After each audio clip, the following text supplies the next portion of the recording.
So generally speaking, setup, we've done a lot with the setup. Obviously, we're getting yourself behind the ball, getting your shoulder alignment better, grip's looking good, ball position's great. So a lot of positives there from your setup. The issue with this club, and like I say, it's more because the distance you're creating isn't, I think, as long as you anticipate. The 5-iron we know goes 100 plus, 110, 120, and your driver's not. So as you get to the top of the backswing here now, you wind up to a good position here now. What we've got to focus on now is keeping this behind the golf ball and letting this extra long golf that's got to travel a lot further in its arc get back to the golf ball before your hands and shoulders and torso have got there, okay?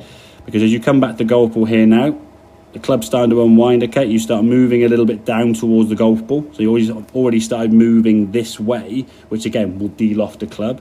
Then as you get into impact here now, this is where your hands would want to be at kind of impact. Okay, so have it at the golf ball. Now you can see the edge of your hands there, kind of outside, that's kind of your left arm position here. And there's just about contact with the golf ball. The ball's in the ground here now and shooting off sideways. And as you go through, then your left arm has to sort of pull away. It's even higher off the body here now. And you're going to struggle to get any kind of distance with there, okay? So this one here now, again, same good backswing.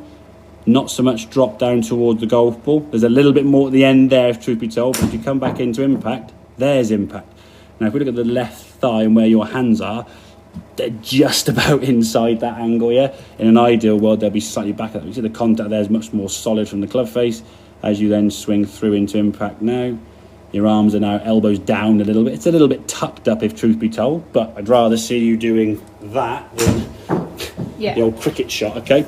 And at least then when you swing through into the finish position, you're up on the left side, reasonable shot. We can sort of see the ball there shooting away, okay? So this one here now is the one we've got to try and avoid. From a practice perspective, you can actually use a cushion, to be fair. If you do it with these sort of cushions here now, you sort of hit them, not whacking them too hard at home with us, so to get the sort of sensation of how that club's going to come back and hit the impact this way, not have your hands too far in front. That's one way you could do it if you haven't got the impact bag. Swinging with just your left hand only with either the alignment sticks or the golf club upside down. Just get the sensation of how this is going to work and how this sort of unhinges and pivots to it. It's not a pulling with the left hand, okay?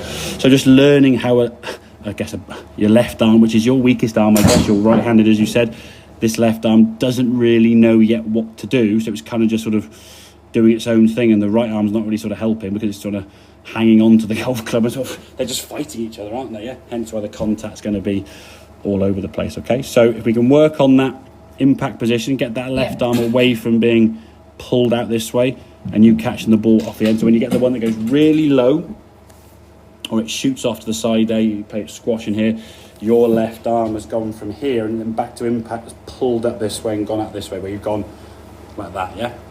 So the feeling is for you, when you get yourself to the top of the backswing, you're behind the ball here now. We're going to stay behind it.